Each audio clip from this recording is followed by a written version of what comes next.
Assalamualaikum warahmatullahi wabarakatuh.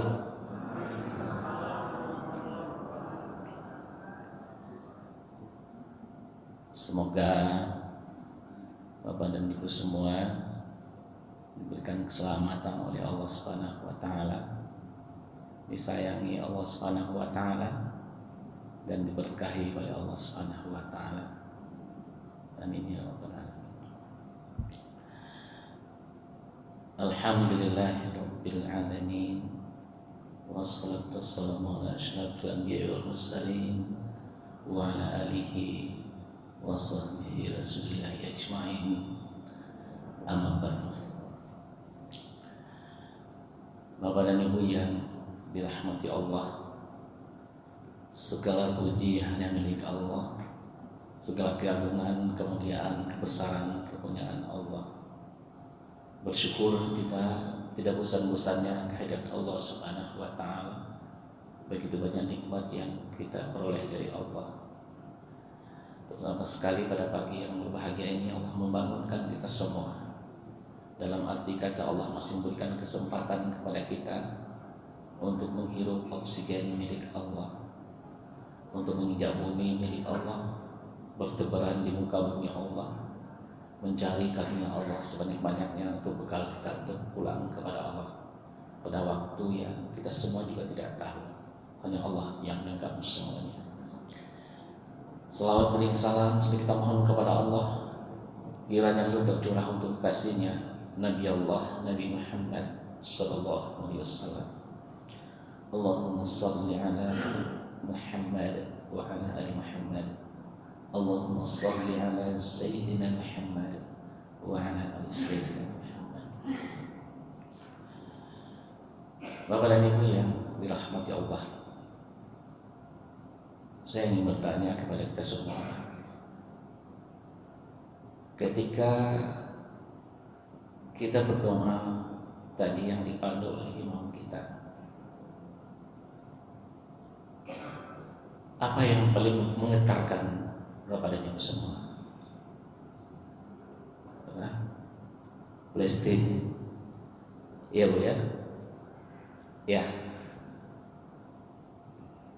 Apa yang terbayang ketika itu kita dengarkan Bapak dan Ibu? Mungkin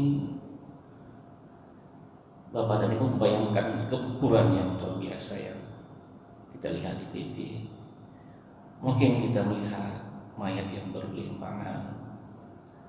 Mungkin kita melihat tangisan anak-anak, bahkan orang tua, bagikan-bagikan yang kita dengarkan. Semuanya seolah-olah kita hadir di sana. Sehingga ketika doa itu dipandu oleh imam, rasanya jiwa kita pun bergetar dan bergemuruh. Kenapa Bapak dan Ibu? Karena ketika walaupun kita semua tidak hafal doa itu, tapi ketika itu kita dengarkan Palestina, saudara kita di Palestina, Masjidil Aqsa, itu membuat jantung kita bergetar. Ini karena kecintaan, karena kita merasa memiliki, karena kita memiliki persaudaraan. Seolah-olah kita juga hadir di sana, seolah-olah kita merasakan apa yang diberitakan. Kenapa Bapak dan Ibu? Pertanyaannya, karena kita paham apa yang dibacakan oleh imam tadi. Kemudian pada kajian pagi ini saya ingin membahas, barangkali kajian Bapak dan Ibu sudah banyak yang tinggi-tinggi karena setiap hari kita mengaji. Saya ingin kembali kepada surat Al-Fatihah. Bagaimana kita memahami ayat demi ayat dan memaknai surat Al-Fatihah yang sedang kita baca? Setidaknya paling kurang 17 kali kita baca Kalau kita yang hadir di tempat ini akan mungkin lebih 2 kali lipat, mungkin bisa lebih dari itu semua. Cuma bagaimana Bapak dan Ibu kita semua, dan termasuk saya sendiri, memahami bagaimana kita mendengarkan ketika imam tadi membacakan doa plastik. Kalau tadi ketika doa itu dibacakan, seolah-olah kita berada seolah kita merasakan masuk ke dalam diri kita. Tapi Bapak dan Ibu, ketika kita membaca Ar-Rahmanir Rahim, di mana kita waktu itu? Apa yang Bapak dan Ibu rasakan? Bismillahirrahmanirrahim. Alhamdulillahirabbil alamin. Ar-Rahmanir Rahim. Apa yang Bapak dan Ibu rasakan ketika basmalah itu dibaca? Apa getarannya yang terasa bagi kita? Ketika Ar-Rahman Ar-Rahim, yang semua kita tahu dan paham bahwa itu artinya yang pengasih dan penyayang, yang maha pengasih, yang maha penyayang. Semua kita tahu. Tapi adakah masuk ke dalam diri kita, ke dalam jiwa kita, bayangan kita, lintasan pikiran kita, bahwa begitu banyak nikmatnya yang kita rasakan? Seolah kita masuk setidaknya Bapak dan Ibu ke dalam diri kita, ke dalam tubuh kita, dari ujung rambut ke ujung kaki kita melintas tidak di pikiran kita. Ar-Rahmanir Rahim. Begitu banyak kasih sayang Allah. Kita bernapas, kita bergerak, kita merasakan makanan yang lezat, kita merasakan nikmatnya duduk di masjid. Nikmat karena kasih sayang. Ketika hanya kita membaca Bismillahirrahmanirrahim, hanya lewat begitu saja Bapak Ibu, tidak sama dengan tadi kita mendengarkan doa. Tapi ketika lintas hati itu ada di pikiran kita dan jiwa kita, bahwa kasih sayang Allah itu memang luar biasa yang kita rasakan untuk kita hari ini, sampai hari ini, yang begitu banyak masuk ke dalam diri kita, dari ujung rambut saja sampai ke ujung kaki kita. Kalau kita merasakan Bapak dan Ibu, ketika kita membacakan Ar-Rahmanir Rahim, ini akan berbeda dengan saya. Dengan hanya sekedar kita membaca Ar-Rahmanir Rahim, yang pengasih penyayang, kita tanpa ada lintasan, tanpa ada yang kita rasakan, yaitu yang membuat kenikmatan.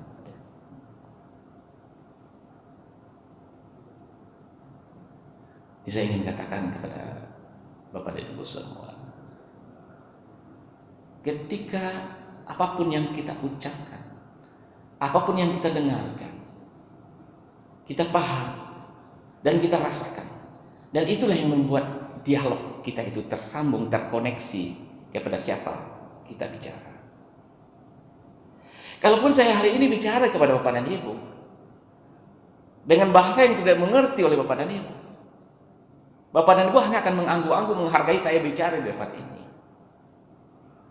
Tapi ketika Bapak dan Ibu memahami bahasa yang saya sampaikan, Bapak dan Ibu akan mengangguk-angguk dan merasakan apa yang saya sampaikan. Bapak dan Ibu tidak terganggu dengan yang lainnya.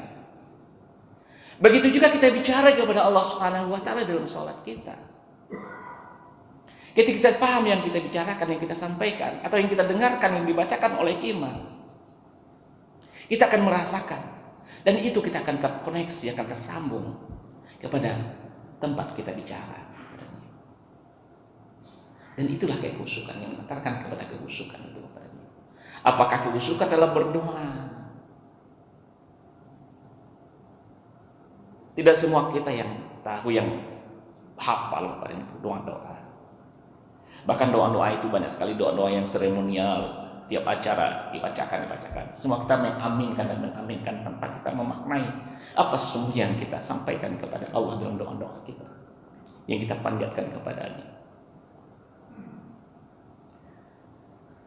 Setidaknya Bapak dan Ibu, hari ini kita coba ya, bagaimana kita memahami kalimat demi kalimat yang kita ungkapkan kepada Allah Subhanahu wa Ta'ala, yang kita baca dalam setiap salat kita. Alhamdulillahi Rabbil Alamin.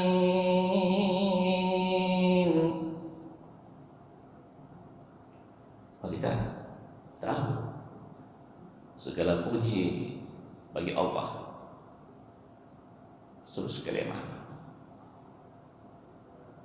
Itu artinya. Tapi di sini terkandung makna tauhid yang sangat dalam. Tak ada yang kita puji, tak ada yang kita sanjung, tak berharap kita pujian. Tak bangga kita dipuji. Tidak kecewa ketika tidak dihormati. Karena pujian adalah balik Allah. Sehingga kita mengatakan hamdalah itu pada kita. Seolah-olah kita memang rendah di hadapan Allah.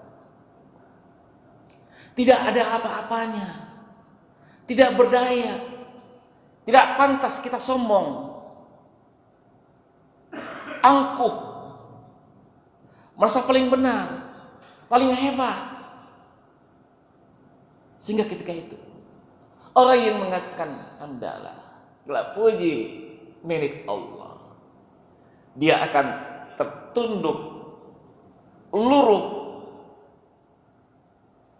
Dia tidak ada apa-apanya di hadapan Allah Subhanahu wa Ta'ala. Ada lintasan itu Bapak dan Ibu. Allah yang mana? Rabbul Alamin, Rabbnya alam semesta. Siapa Rabb itu? Dialah yang mencipta, dialah yang menata, dialah yang mendidik, dialah mengatur segala sesuatu. Seolah-olah Bapak dan Ibu yang disayangi Allah, ketika kita bicara Rabbul Alamin, seolah kita melayang jauh tinggi, membayangkan kebesaran Allah Subhanahu wa Ta'ala. Seolah-olah kita terbang, mengagumi kebesaran Allah Subhanahu wa Ta'ala. Bagaimana Allah menata alam segala isinya ini. Bukan hanya bumi kita, tapi semua alam semesta. Dan kita betul-betul kecil, tidak berdaya di hadapannya. Jadi tak ada lagi kesombongan, keangkuhan, kehebatan apapun juga. Ketika kita terbang melayang jauh melihat kebesaran Allah Subhanahu wa Ta'ala, dan siapa kita yang berada di atas tikar salat ini yang lemah di hadapannya. Luruh, kecil, melintas.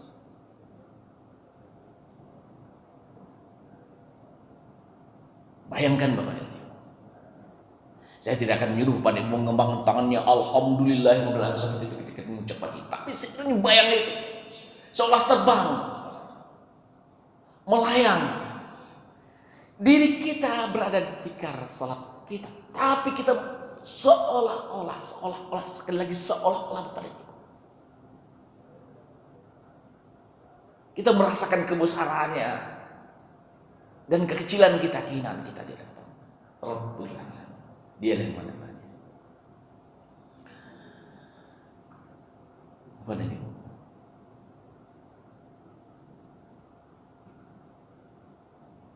kita rasakan Bapak dan Ibu. Kita harus terkoneksi dengan Rabbul Alamin itu setiap saat. Tidak hanya sekedar membaca Ar-Rahmanir Rahim. Sekali lagi, Ar-Rahman, Ar-Rahim, kasih sayangnya yang luar biasa. Inilah komitmen pengakuan kita kepada Allah Subhanahu wa taala. Kita mengakui kasih sayangnya, kita mengakui kebesarannya, Dia yang menata, Dia yang mengatur alam ini. Ini makna tauhid. Kemudian Malik Yaumiddin. Apa itu?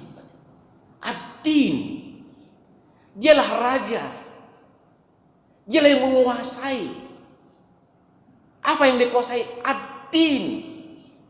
Kalau kita terjemahkan ad-din itu kan agama. Tapi agama itu, ad-din itu yang membedakan kita orang beragama dengan tidak beragama. Inilah hari akhir. Malik Yaumiddin. Itulah visi kita.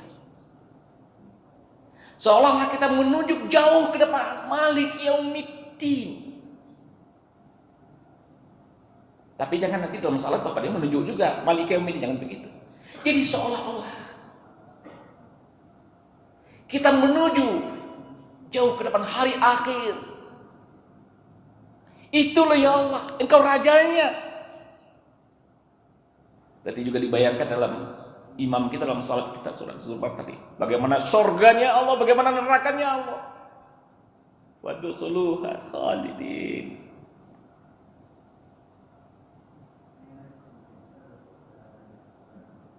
Bayangkan kepada ini. Ketika engkau membaca Malik Yaumiddin,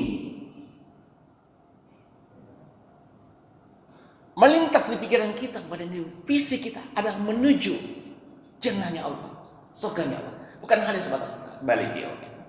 Bismillahirrahmanirrahim. Alhamdulillahirabbil alamin arrahmanirrahim maliki yaumiddin. Tapi ketika kita nikmati, ini yang mengatakan kita terkoneksi kepadanya. Itulah ya Allah, Maliki Yaumiddin, Engkau rajanya, masukkan amak ke dalam jannah-Mu ya Allah. Itu kita tuju. Ini pengakuan-pengakuan merupakan 3 itu. Kita mengakui hari akhir, bahwa Dialah rajanya, bahwa di situ ada surganya, ada nerakanya. Ketika Malik Yaumiddin, sama lagi ketika Palestina, kita membayangkan gempuran-gempuran. Ketika Malik Yaumiddin, bagaimana kita merangkak-rangkak nanti di padang mahsyar, bagaimana kita nanti melintasi sirat, bagaimana kita akan dilemparkan dalam nerakanya Allah, atau disambut dan dipapah dalam surganya Allah, ke dalam surganya Allah. Bapak Ibu yang dirahmati Allah, ketika Bapak dan Ibu mendengarkan ini, Bapak dan Ibu disampaikan, Bapak dan Ibu mengangguk mendengarkan ini, berarti Bapak dan Ibu paham apa yang disampaikan. Begitu juga ketika Bapak dan Ibu membacakan, mengucapkan itu kepada Allah, ketika merasakan Bapak dan Ibu apa yang disampaikan, dan Bapak dan Ibu meneteskan air mata, berarti Bapak dan Ibu membicara dengan hati kepada Allah SWT. Tapi ketika hanya dibaca sebagai rutinitas, dia tidak bermakna terhadap jiwa kita. Bapak Ibu yang dirahmati Allah, kemudian apa lagi yang kita sampaikan kepada Allah? Iyyaka na'budu. Ini ibadah Bapak dan Ibu. Mengabdi Bapak dan Ibu. Hanya kepada Engkau aku mengabdi. Bukan mengabdi kepada siapa-siapa, kepada apa-apapun juga. Hanya kepada Allah. Wa ma khalaqtul jinna wal insa illa liya'budun.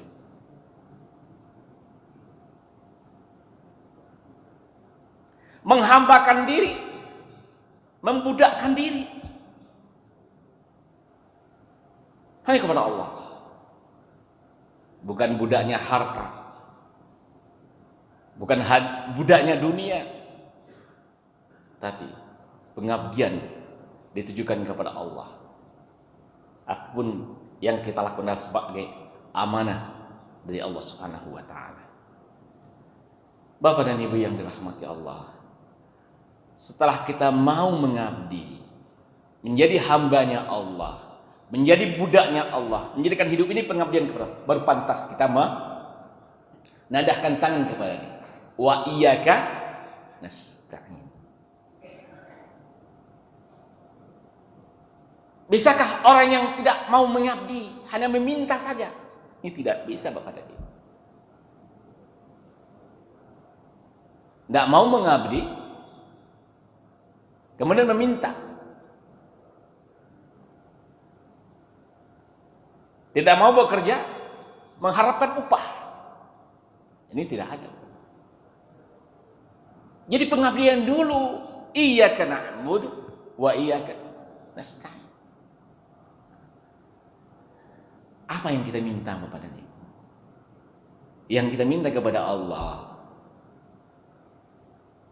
inilah bahwa Al-Fatihah itu juga mempunyai makna regulasi, aturan ketaatan kepada aturan, jalan yang lurus. Ihdinas siratal mustaqim. Bayangkan Bapak dan Ibu, ketika orang yang sekurang-kurangnya 17 kali sehari semalam meminta kepada Allah, ya Allah, aku meminta jalan yang lurus ya Allah. Masihkah dia mau berbuat maksiat di hadapan Allah Subhanahu wa taala? Masihkah dia mau menzalimi orang di hadapan Allah? Masihkah dia mau korupsi di hadapan Allah?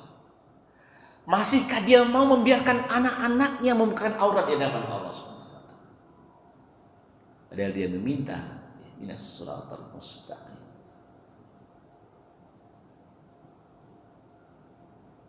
Jadi Bapak dan Ibu, tentu pemahaman ini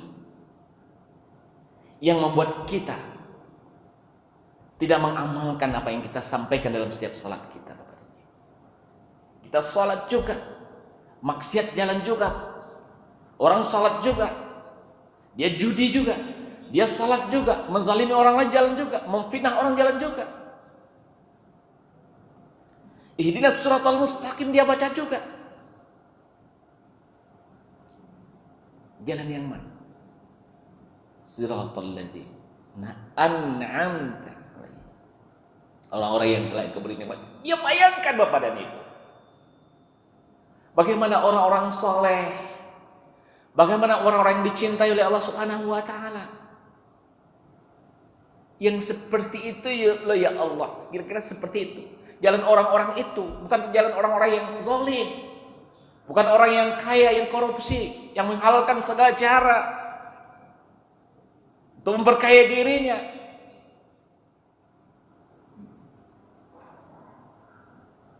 Dia minta jalan orang yang telah Engkau beri nikmat, ya, yang terasa nikmat hidup itu. Bapak dan Ibu bisa membayangkan siapa yang harus kita modeling orang-orang yang diberi nikmat oleh Allah? Adalah para orang-orang saleh yang hidupnya nikmat, yang hidupnya damai, yang hidupnya tentram.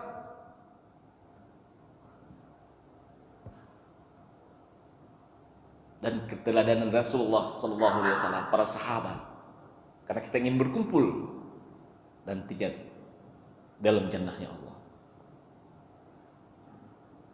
Kemudian Bapak dan Ibu, ghairil maghdub, bukan jalan orang yang Engkau murkai. Siapa yang dimurkai Allah Bapak dan Ibu? Ini Bapak, itulah orang Yahudi Bapak. Kenapa orang Yahudi dimurkai Allah? Lihat saja sekarang, begitu zalimnya, begitu kejamnya.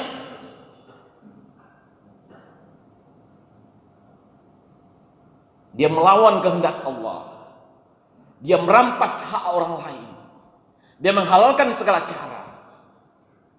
Ini Yahudi. Tiada peri kemanusiaan.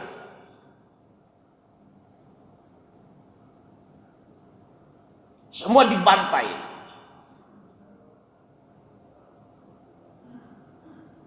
Suatu saat Bapak nanti, dia akan berlari, dikejar terus, dan sampai semua bicara, batu-batu pun bicara, Pohon-pohon bicara, kemana Yahudi itu pada lari, terbirit-birit. Apakah sekarang waktunya Bapak? Kita tunggu janji Allah Subhanahu wa taala Bapak. Ini orang yang dimurkai oleh Allah Subhanahu wa taala. Zalim. Dan siapa lagi Bapaknya? Ghairil maghdubi alaihi waladdallin. Siapa orang yang sesat? Dalalah. Tidak orang yang dimurkai Allah, tidak orang yang sesat. Inilah orang yang sesat. Keteguhan itu satu esa, dia mensekutukan dengan yang lain. Allah itu menjadi tiga. Inilah dhalalah. Dan termasuk orang-orang yang mensekutukan Allah dengan yang lain. Itu yang kita sampaikan kepada Allah pada dalam setiap salat kita. Bahwa kita merasakan kasih sayang Allah, bahwa kita keluar dari diri kita, kita membayangkan betapa kebesaran Allah Subhanahu wa taala, dan kemudian kita merasakan nikmatnya kasih sayang Allah Ar-Rahmanir Rahim. Kemudian kita menuju visi kita Maliki Yaumiddin, untuk menuju jannahnya Allah. Kemudian apalagi kita nyatakan kepada Allah bahwa hidup kita hanya untuk pengabdian kepadanya. Kemudian ketika kita mengabdi kepada Allah, kita meminta kepada jalan yang lurus, petunjuk jalannya, ihdinas siratal mustaqim. Dan setiap doa kita juga Allahumma ihdinas siratal mustaqim. Kita meminta jalannya. Jalan yang bagaimana? Orang-orang yang kau beri nikmat ya Allah. Bukan jalan orang-orang seperti orang Yahudi dan Nasara. Dan itu Pak Ibu, Yahudi dan Nasara. Bukan hanya fisiknya, cuma adalah masuk juga sifatnya. Walan tarda ankal yahudu walan nasara hatta tattabi' millat. Orang Yahudi dan Nasara tidak akan pernah kenal sebelum kita mengikuti milah mereka. Itu Bapak dan Ibu yang dirahmati Allah. Mari kita mencoba satu persatu memahami dan merasakan setiap komunikasi kita dengan Allah Subhanahu wa taala dalam setiap salat kita. Insya Allah mudah-mudahan Bapak dan Ibu, doa-doa yang kita panjatkan dengan hati dan jiwa kita, dengan jiwa dan pikiran kita, insya Allah tentu akan dijabah oleh Allah Subhanahu wa taala, dan kita akan berubah lebih baik dan lebih baik lagi sampai akhir hayat hidup kita, sampai ajal menjemput kita Bapak dan Ibu. Itulah yang dari harapan kita adalah kecintaan kepada Allah Subhanahu wa taala. Ketika cinta itu tumbuh dalam diri kita, kita akan terkoneksi selalu dengannya. Ketika kita membacakan ayat-ayatnya, ketika kita berdoa kepadanya, dan kita menghadap kepadanya. Mudah-mudahan bermanfaat. Banyak maaf, billahi taufik wal hidayah. Wassalamualaikum warahmatullahi wabarakatuh.